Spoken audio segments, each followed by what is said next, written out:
যে বাজারে চাঁদা থাকে না, সে বাজারে নেতাই আসে না। হয় হয় যে বাজারে চাঁদা থাকে না, সে বাজারে নেতায় আসে না। আমার নেতা চাঁদার দেওয়ানা, আমার নেতা চাঁদার দেওয়ানা, চাঁদা ছাড়া কিছু বুঝে না। যে বাজারে চাঁদা থাকে না, সে বাজারে নেতায় আসে না। সাধারণ পরিবেশনা তোমাদের ভাই ভাল লাগছে, অনেক সুন্দর তোমাদের ছন্দে ছন্দে এই কথাগুলা। আমাদের দেশের করুণ পরিণতি এটাই, যেখানে চাঁদা আছে সেখানেই নেতা আছে, পৈতা আছে। এটাই রাজনীতির মানে বাংলাদেশের।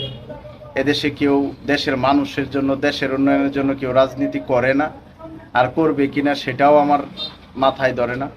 কারণ ছোট ছোট ছেলেরা একটা সুযোগ পেলে তারাও চাঁদাবাজি করে, তারাও